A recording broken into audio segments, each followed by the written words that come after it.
ഞാൻ റിയൽ അല്ല, എ ആണ്. ഇതുപോലത്തെ കുറെ വീഡിയോസ് ഇപ്പോൾ ട്രെൻഡിങ് ആണ്. ഇതിനൊക്കെ കാരണം ആരാണ്? ഞാനല്ല, ഗൂഗിൾ VO3.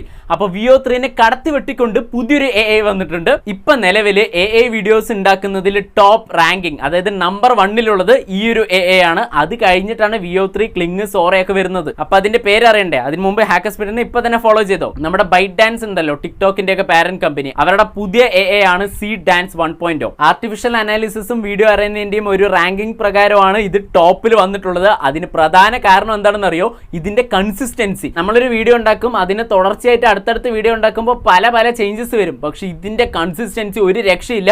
ഈ ഒരു കുറുക്കൻ ഓടുന്നത് കണ്ട, അടുത്തത് അതിന്റെ ക്ലോസപ്പ് ഷോട്ടാണ്. 2 സെപ്പറേറ്റ് വീഡിയോ ആണ്, പക്ഷെ അതിന്റെ ലൈറ്റിങ്ങും ടെക്സ്ചറും എല്ലാം ശ്രദ്ധിച്ചു നോക്കി അറിയും, അത്രയും പെർഫെക്റ്റ് ആയിട്ടുണ്ട്. ഇത് ചൈനീസ് ആയതുകൊണ്ട് കുറച്ച് ബഡ്ജറ്റ് ഫ്രണ്ട്ലി ആണ്. അതേപോലെ തന്നെ റിയൽ വേൾഡ് ഫിസിക്സ് ആയിട്ട് ഇത് നല്ലോണം മാച്ച് ആവുന്നുണ്ട്. പക്ഷെ ഇതിൽ ജനറേറ്റ് ചെയ്ത് കിട്ടുന്ന വീഡിയോസിൽ ശബ്ദമില്ല. നമ്മൾക്ക് വേണമെങ്കിൽ സൗണ്ട് എഫക്റ്റ് ഒക്കെ പിന്നീട് ആഡ് ചെയ്യാം. പക്ഷെ VO3 പെർഫെക്റ്റ് ആയിട്ട് സൗണ്ട് എഫക്റ്റ് കിട്ടുന്നുണ്ട്. എന്നിട്ടും ചെറിയ പോയിന്റ് വ്യത്യാസത്തിൽ VO3നെ കടത്തിയിരിക്കുകയാണ് Seedance 1.0. ചൈനയാണെങ്കിലും സാധനം ഫയർ ആണ്. നിങ്ങൾക്ക് എന്ത് തോന്നുന്നു എന്ന് താഴെ കമന്റ് ചെയ്യുക. ഇതുപോലെ AI വീഡിയോസിലൊക്കെ അപ്ഡേറ്റഡ് ആയിരിക്കാൻ എന്താണെന്ന് അറിയാലോ, ഹാക്കർസ്പീഡിനെ ഫോളോ ചെയ്യുക.